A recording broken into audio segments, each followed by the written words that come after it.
This is the IELTS listening test. You will hear a number of different recordings and you will have to answer questions on what you hear. There will be time for you to read the instructions and questions, and you will have a chance to check your work. All the recordings will be played once only. The test is in 4 parts. At the end of the test, you will be given 10 minutes to transfer your answers to the answer sheet. Now turn to Part 1.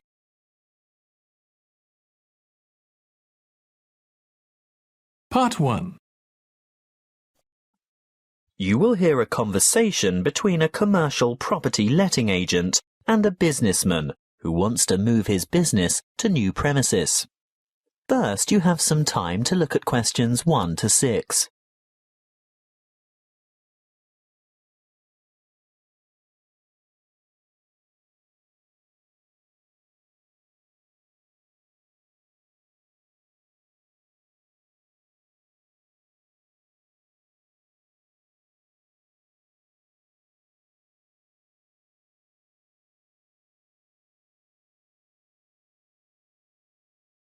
Now we shall begin.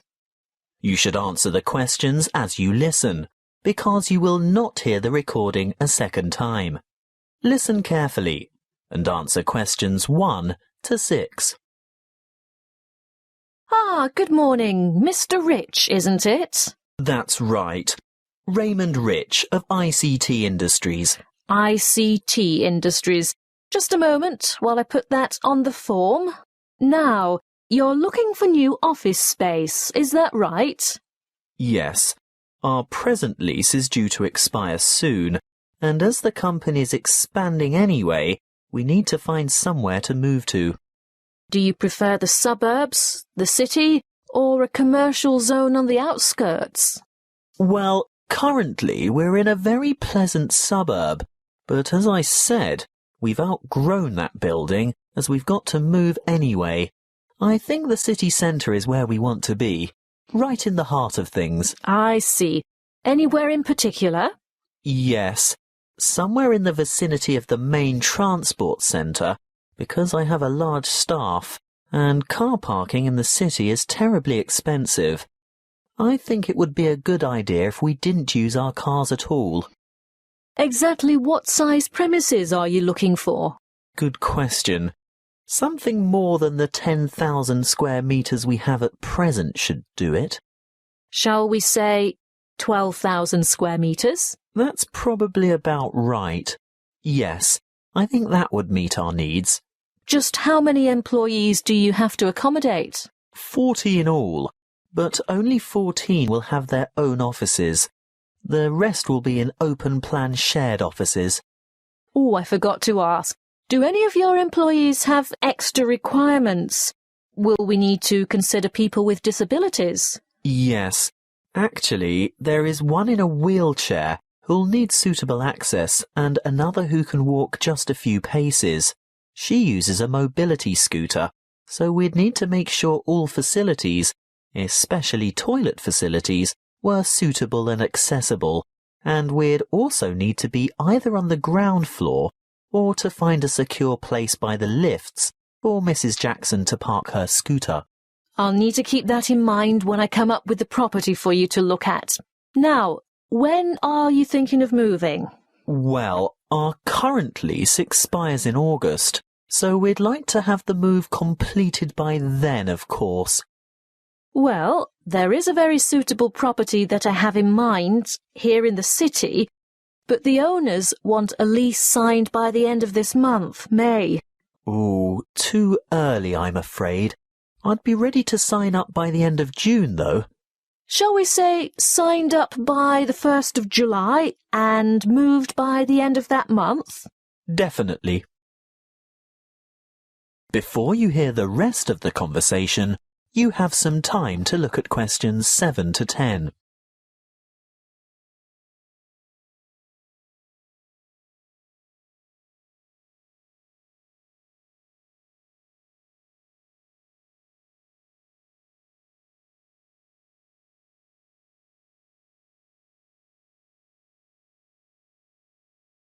Now listen and answer questions 7 to 10. Well, I'll keep your requirements in mind and let you know when something comes up. Wait a minute. There is a vacant office space on the 10th floor of this very building. Would you care to take a look? It has only just become available, but I haven't started marketing it yet because it's in need of a bit of a makeover. The floor area is about the right size. Good. Let's see it then. Well, what do you think? Elevator access is great, and the lobby area is roomy enough for that disability vehicle you were telling me about. Oh, I don't know. There are too many small offices. Would we be able to take out a few of these walls and make bigger work areas? I don't see why not. Most of them are just partitions. Obviously, load-bearing walls can't be touched, but there aren't many of those to worry about. What about kitchen and dining facilities? We like our staff to feel comfortable eating at work. If they go out for lunch, it often leads to extended lunch hours and lost time. Come this way. This is the kitchen. Ooh, it's a bit pokey. We'd need to enlarge it somehow. What's behind the wall here? There's just a storeroom. You could take out that wall and expand into that space. Then what would we do for a storeroom? Well, see that tiny office near the entrance? It has no external windows or natural light. It would make an ideal storeroom. Yes, you're right. The whole place is a bit dilapidated. Obviously in need of that redecoration you were talking about. And I don't just mean a coat of new paint. I think all the light fittings would have to be modernized. Those broken blinds have to be replaced, and this old blue carpet definitely has to go. I agree. That's something we can negotiate with the owner. But overall, do you think it would fit your requirements? Well, you haven't given me any indication of what the lease would cost. But before we get into that, what are the terms of the lease concerning length of tenancy? Well, generally in the city, leases are never less than 3 years. Oh? I mean, we don't mind signing up for that period of time initially, but we don't necessarily want to have to move after that. We've been in our last place for 10 years, you know. Well, the usual agreement is a 3x3x2. That's a contract for 3 years with entitlement to extension for 3 years, and then another 2 years after that. But let me speak to the owner first. And one more thing. We have to consider the time frame. Remember, my current lease is due to expire in August. Well, with reliable contractors, it shouldn't take more than a couple of months to do the necessary refits.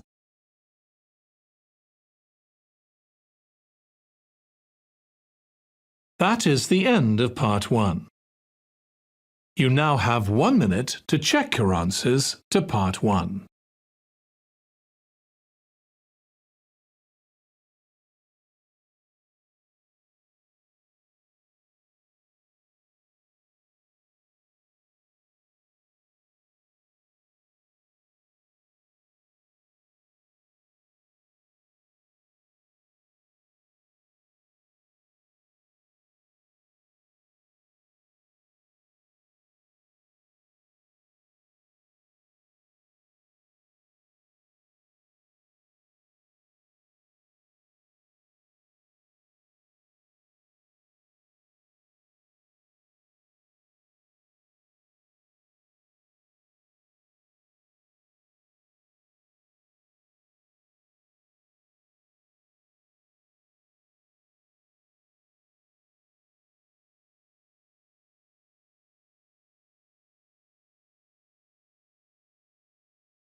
Part 2. You will hear a student counsellor giving information and advice about further study. First, you have some time to look at questions 11 to 14.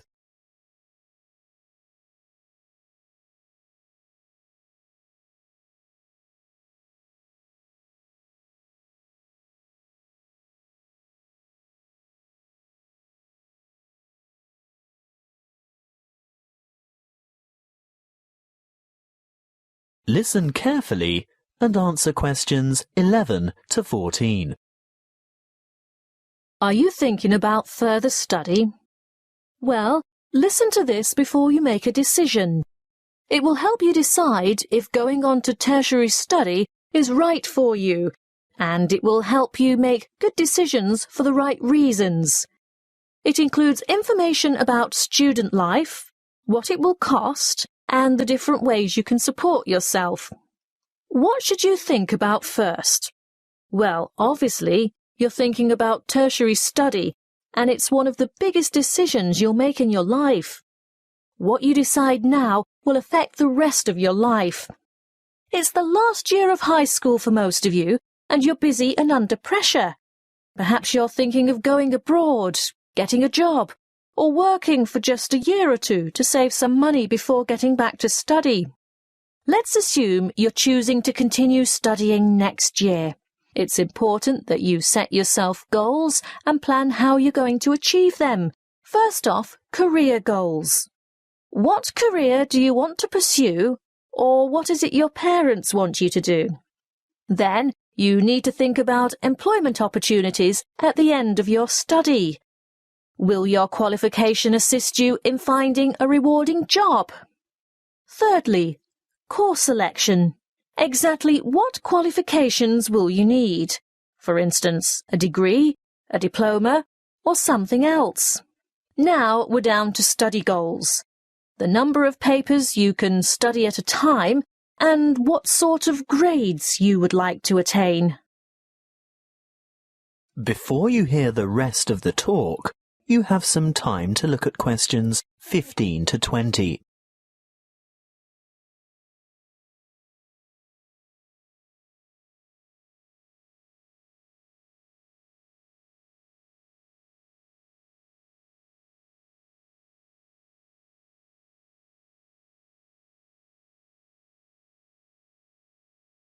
Now listen and answer questions 15 to 20.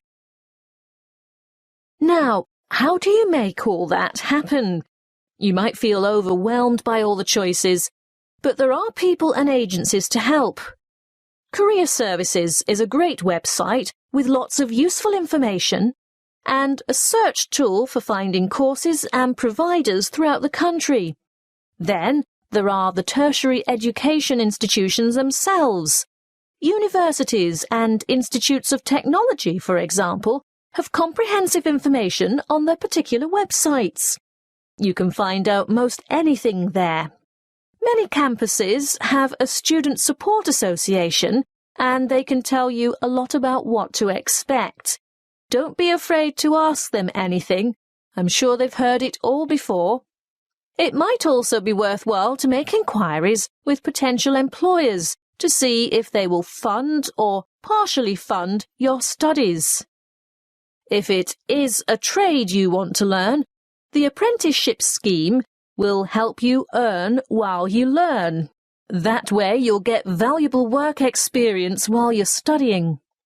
If you're still at school, then search out your school careers advisor, who will have a variety of information and resources at hand and be able to give you the kind of guidance you need to make a fully informed decision. And, last but not least, don't forget your parents and other family members. They can be of enormous help too. Oh, one last thing that might help you make up your mind. Have you thought of applying for a scholarship?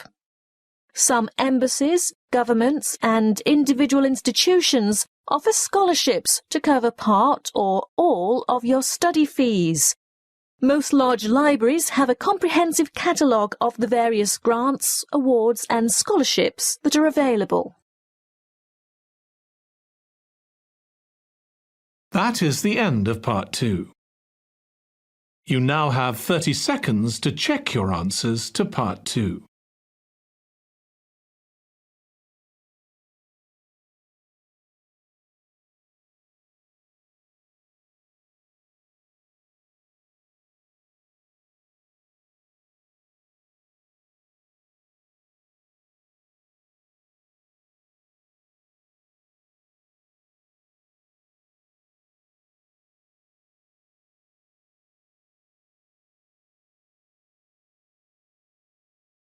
Part 3. You will hear a tutor discussing with two students their research for a paper in cyber psychology. First, you have some time to look at questions 21 to 25.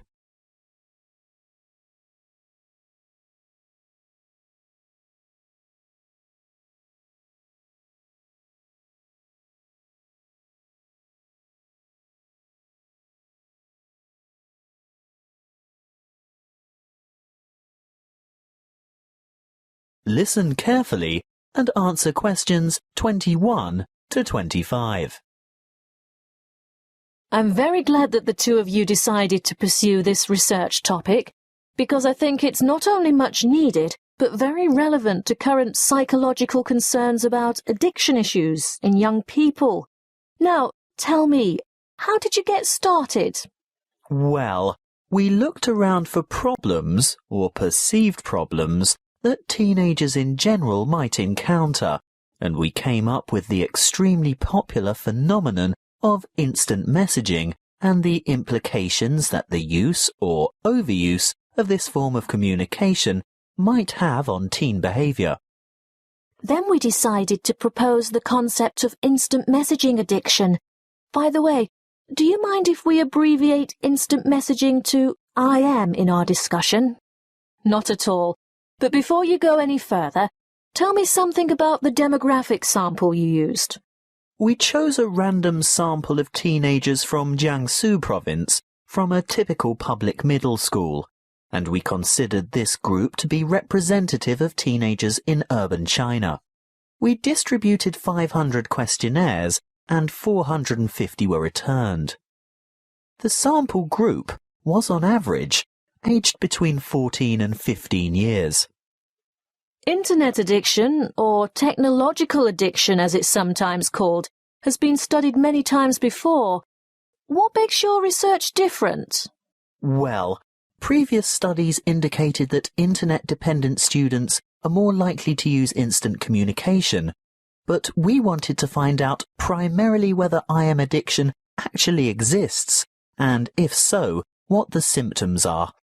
And secondly, we wanted to know whether IM addiction could be predicted. And finally, whether addiction has an impact on academic performance. Quite a large undertaking. Tell me, what IM addiction symptoms did you identify among teenagers in your sample?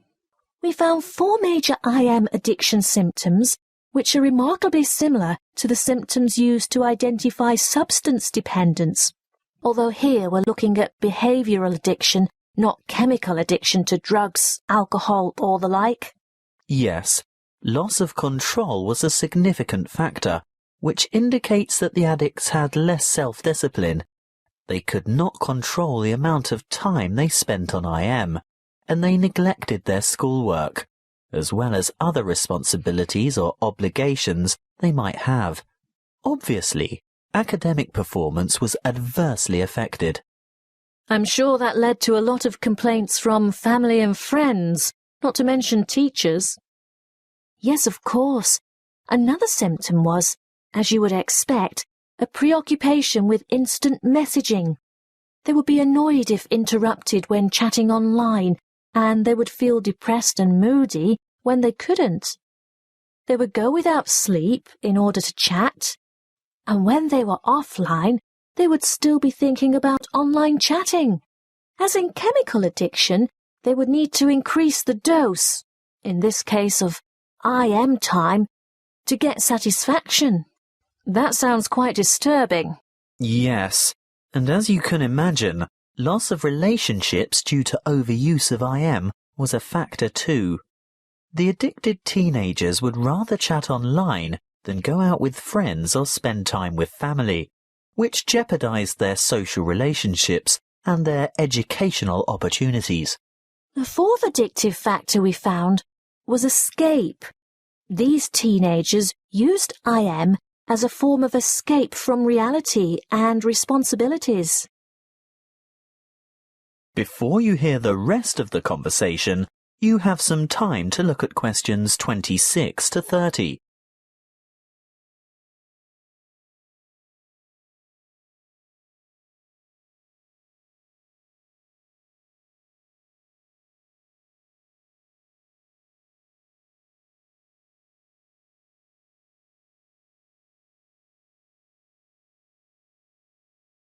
Now listen and answer questions 26 to 30. And can IM addiction be predicted? Well, we found a definite correlation between shyness and IM addiction. Not only shyness, but also a feeling of alienation was a predictor too. Alienation from family, peers, and school. So the more alienated they feel, the more they look for affection, friendship, and social support through IM. Exactly. But interestingly, what we found was that alienation was a predictor for addiction, but not necessarily related to a high level of IM use. How do you explain that? One possible explanation we considered was that those who were not alienated would communicate frequently with their friends through IM, but addicts, on the other hand, are probably looking for friendship through online chatting with strangers. Look, we're just about out of time. I'm really looking forward to reading your paper when you've finished it. But before I go, can you quickly sum up your conclusions? By looking at behavioural patterns and psychological characteristics, we were able to establish that there is a difference between high level of IM use and IM addiction as such. And that there are certain positive predictors for addiction. And our findings showed that teenagers' level of use of IM affected their academic performance. So you're saying that IM addiction detracts from the students' academic performance? That's what we set out to prove, and there's absolutely no doubt. Addicted students perform badly at school. But what we also found is that there is a correlation between the level of IM use and schoolwork. So not just the addicts suffer low scores? Precisely. Our results show that the higher the level of IM use, regardless of whether addiction is involved, the more negative impact there is on academic performance. Your research shows then that not only should teachers and parents be on the lookout for those teenagers who might be vulnerable to IM addiction, but that parents should pay close attention and provide proper guidance and monitor their teenagers' level of use of instant messaging. Yes, that's it in a nutshell. That is the end of Part 3. You now have 30 seconds to check your answers to Part 3.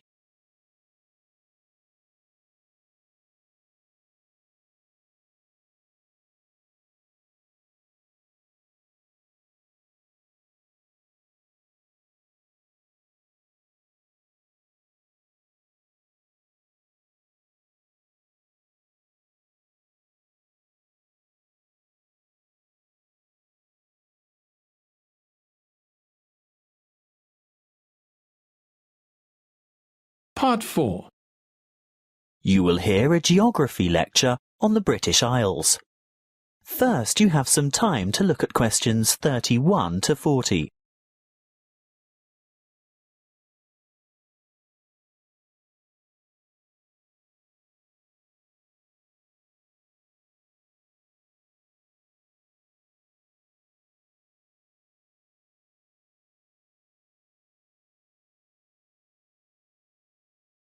Listen carefully and answer questions 31 to 40. Hello, I'm glad so many of you have turned out to hear what I have to say today about the British Isles, that area of the Eastern Atlantic that we Americans find so confusing. I'm afraid just looking at a map or a page in the atlas doesn't necessarily explain the geographic terminology. In referring to the British Isles, a word of apology for those of you of Irish descent, that is, those whose ancestors come from Eire, the Republic of Ireland. No matter how geographically accurate the place names that I use today are, some of you will be understandably upset to be included in anything termed British. I have a very useful image that might help you differentiate between the various labels that distinguish the political and geographic reality of the so-called British Isles. I want to show you a Venn diagram, which is a mathematical illustration that shows all the possible relationships between sets. Look at this Venn diagram, and you will see that the geographical terminology is in bold, while the political terms are in italics. See here the British Isles in bold and the British Islands in italics. The aim of this lecture is to explain the meanings of and relationships among those terms. In geographical terms, you will see that the British Isles is an archipelago made up of the two large islands of Great Britain and Ireland, and including many smaller surrounding islands. Of course, you can't tell from the Venn diagram the true comparative size of these islands. You'll need to look at the map for that. But take my word for it, Great Britain is the largest island of the archipelago, followed by Ireland, which, in reality, geographically, lies to the west, and there are over 1,000 smaller islands. Now, in political terms, the United Kingdom of Great Britain and Northern Ireland is the constitutional monarchy, which includes the island of Great Britain, some small nearby islands, although not the Isle of Man or the Channel Islands, and the northeastern part of the island of Ireland. Thank goodness it is generally shortened to United Kingdom, the UK, Great Britain, or even the abbreviation GB, although none of these are strictly correct, of course. You'd better listen carefully to the next part, because, I warn you, it is very confusing. Ireland is the name of the sovereign republic occupying the larger part of the island of Ireland. But to distinguish it from the name of the island itself, and most importantly from the other part, which belongs to the UK, it is called the Republic of Ireland, or its Irish language name, Eire. That's E-I-R-E, even though Eire directly translates as Ireland. The smaller portion of the island is called Northern Ireland. The partition of Ireland took place in 1922, after a great history of struggle that we won't go into here. England, Scotland, Wales and Northern Ireland are legal jurisdictions within the United Kingdom, but Great Britain refers to the countries of England, Wales and Scotland as a unit. The British Islands contain the United Kingdom, the Channel Islands, made up of Guernsey and Jersey, and Isle of Man, which all have the British monarch as head of state. Interestingly, the Isle of Man, although governed as a British Crown dependency, has its own parliament, but relies on the UK for defence and in matters of external relations. So, you've learnt something about the geographical and political confusion surrounding the British Isles. Let's have a look at some of the linguistic confusion. To start with, there isn't an adjective to refer to the United Kingdom, so the term British is generally used. However, that means that citizens of Northern Ireland, although not on the island of Great Britain, still describe themselves as British, because this reflects their political and cultural identity. Irish, in a political sense, refers to the Republic only, so sometimes citizens of Northern Ireland would call themselves Northern Irish as a point of difference. Of course, the Northern in Northern Irish is not completely accurate either, as the most northerly peninsula on the island is in the county of Donegal, which is part of the Republic. Okay, we might get in a muddle over the term Irish, but at least Scottish, Welsh and English should be self-explanatory. Apparently not to us Americans, and Europeans are often guilty of this too. We often use the term English incorrectly to mean British.